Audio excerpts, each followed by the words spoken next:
Hello you guys. So we're gonna get started on this.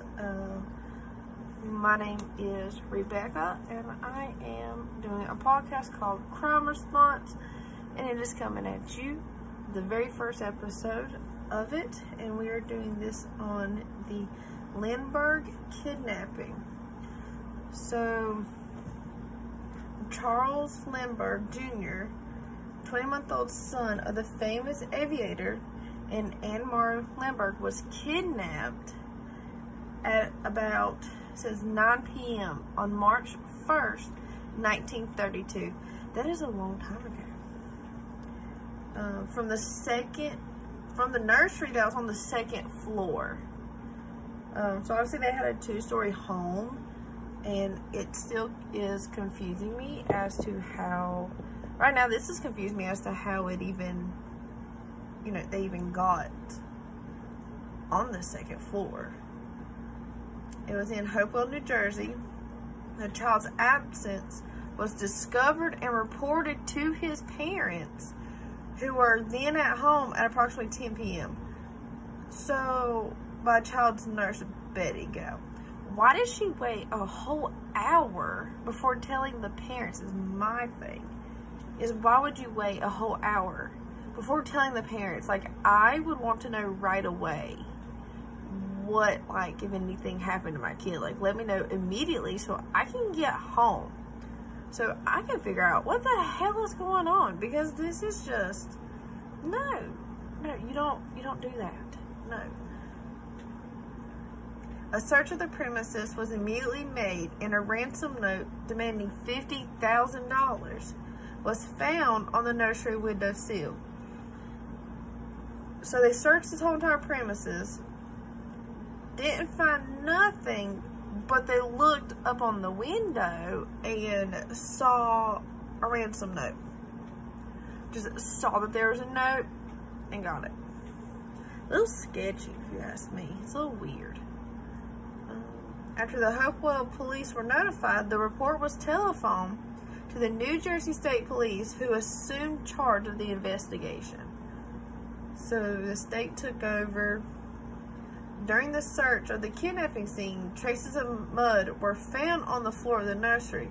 Footprints, impossible to measure, were found under the nursery window. I guess because it's 1932, their equipment ain't as good as ours is nowadays.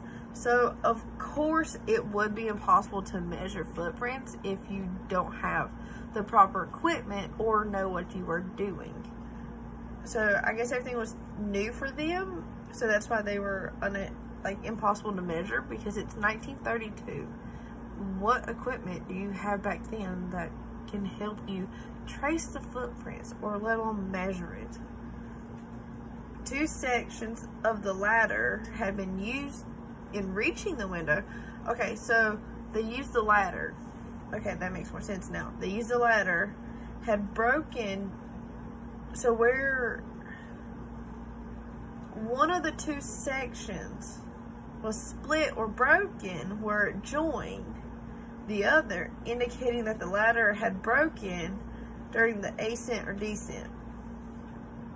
Okay, why would a ladder break?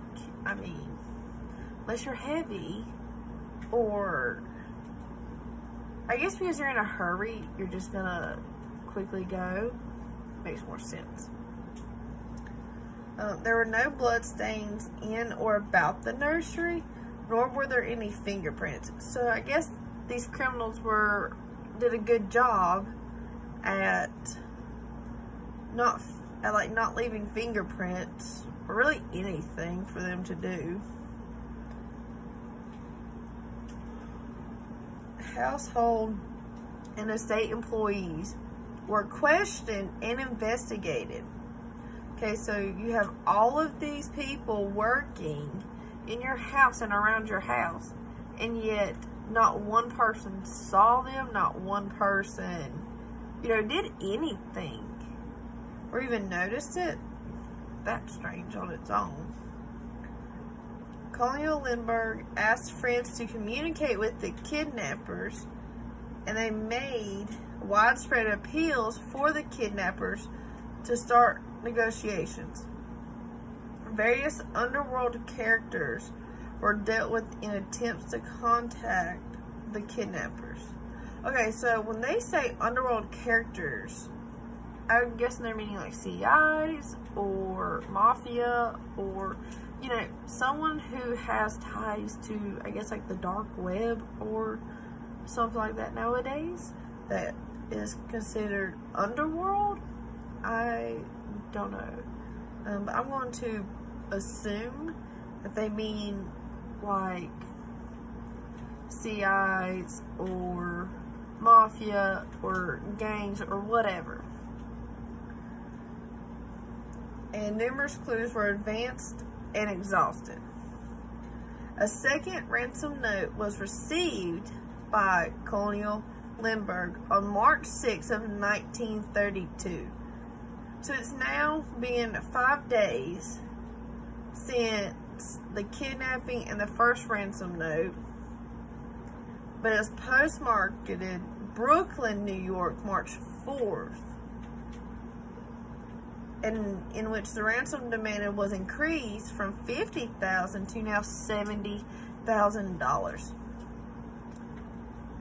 I mean, I guess if you're holding a child, that's the famous Lindberg, then yeah, increase it. Get your money. Like I said. A police conference was then called by the governor at Trenton, New Jersey, which was attended by prosecuting officials, police authorities, and government representatives. Basically FBI, state people, all that good stuff. Various theories and policies of procedure were discussed. Private investigators, PIs, were also employed by Lindbergh's attorney, Colonel Henry Breckinridge. Breckinridge? Don't hold me to it. And a lot of these I've mispronounced the name a good bit. So then, after all this, a third ransom note was received by Colonel Lindbergh's attorney on March 8th. So 2 days later, they get a third ransom note. That's just odd because they waited 5 days from the actual, like, kidnapping in the first ransom note to then make a second one. So did they just quickly send them out and, like, knowing they would get there? Or I don't know. Informing that an intermediate appointment by the Lindberghs would not be accepted and requesting a note in a newspaper. So on the same date, or the same day, Dr. John F. Condon from Bronx, New York City, a retired school principal, published in the Bronx Home News an offer to act as a go-between and to pay an additional $1,000 ransom. So now we have a retired school principal who publishes news, who's out offering to act as a go-between and to pay an additional $1,000 on the ransom. The following day, the fourth ransom note was received by Dr. Condon, which indicated he would be acceptable as a go-between. This was approved by Lindbergh about March 10th, 1932. Dr. Condon received $70,000 in cash as ransom and immediately started negotiations for payment through newspaper columns using the code name Jafasi. I don't know, it's Jafsie. So we have So he's given the money, starts immediately negotiating the payment through the newspaper columns, like the person's, like the ransom, the kidnapper said, has a code name. About 8:30 p.m. on March 12th, after receiving an anonymous telephone call, Dr. Condon received the 5th ransom note. So now we're on the 5th one, delivered by Joseph Peroni, a taxi cab driver who received it from an unidentified stranger. So he couldn't identify this person, could not say their eye color, their hair color, like knew nothing, just an unidentified stranger. That's pretty suspicious to me in itself, because how would you not be able to identify a stranger? Like, you should be able to say, oh, they had brown hair, blonde hair, black hair, they had some sort of hair color, this color eyes, unless they had on like a sleeping mask. So the message stated that another note would be found beneath a stone at a vacant stand 100 feet from an outlying subway station. This note, the 6th, was found by Condon as indicated. Following instructions therein, the doctor met an unidentified man who called himself John at Woodland Cemetery near 233rd Street and Jerome Avenue. They discussed payments of the ransom money. The stranger agreed to furnish a token of the child's identity. Condon was accompanied by a bodyguard, except while talking to John during the next few days, he repeated his advertisements urging further contact and stating his willingness to pay the ransom. A baby sleeping suit as a token of identity, and a 7th ransom note was received by Dr. Condon on March 16th. So now we're at 5th.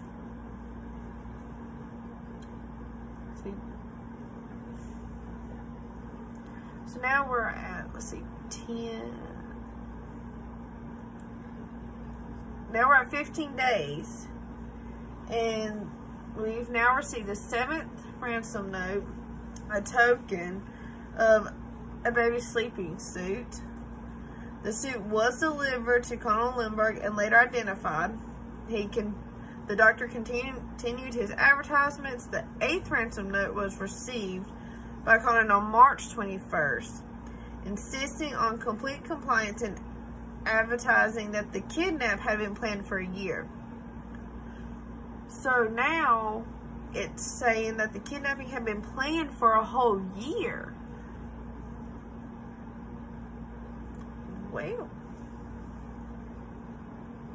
so that means that someone had planned this kidnap either before the baby was born, like while the lady was pregnant, or a little bit after, because if it's 20 months, it's almost 2 years old. So since the first birthday, pretty much, they've been planning it. On March 29th, Betty, the Lindberg nurse, found the infant's thumb guard worn at the time of the kidnapping near the entrance to the estate. The following day, the 9th ransom note was received by Condon, threatening to increase the demand to $100,000 and refusing a code for use in the newspaper columns. The 10th ransom note was received by Dr. Condon on April 1st, so a whole month later. We're now on the 10th ransom note, and he was instructed him to have the money ready the following night, to which Condon replied by an ad in the press. The 11th ransom note was delivered to Condon on April 2nd by an unidentified taxi driver who said he received it from an unknown man. So again, we're back to the unidentified people Like, it's that hard. Doctor found the 12th ransom note under a stone in front of the greenhouse at 3225 East Tremont Avenue, Bronx, New York, as instructed in the 11th note.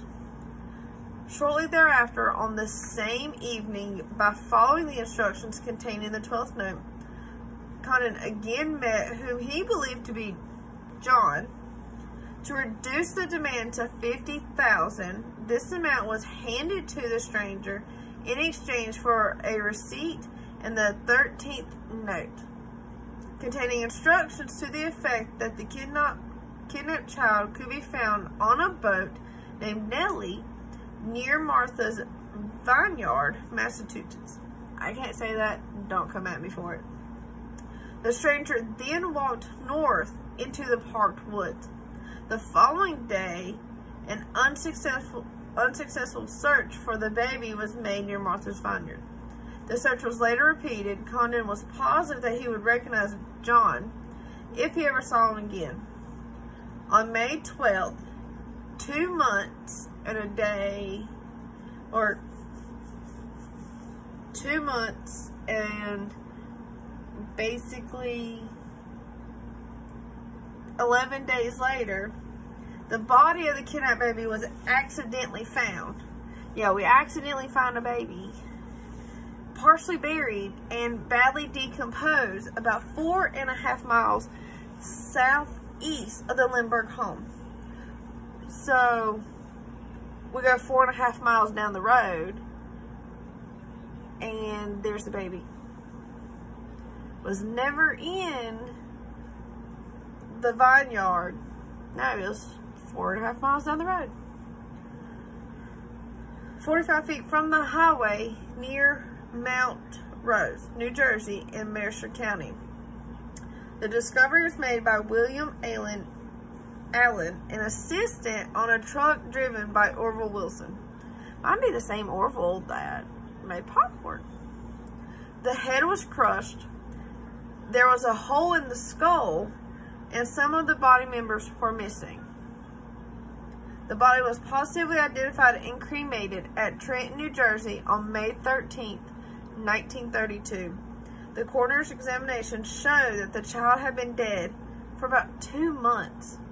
So the whole 2 months that they're being played with this silly ransom note and paid this money just for their baby to be dead, to be killed. And the death was caused by a blow to the head, which would explain the hole in the skull. Like, why drag parents along for 2 months, over 2 months, just for their baby to be dead and to be accidentally found? That's some BS in its own. So the whole FBI and all that was involved, and it was a mess. But that is the end of it. Come back next week for the next episode. Hope you guys enjoyed. Give it a like, a comment, and subscribe to see more. Bye.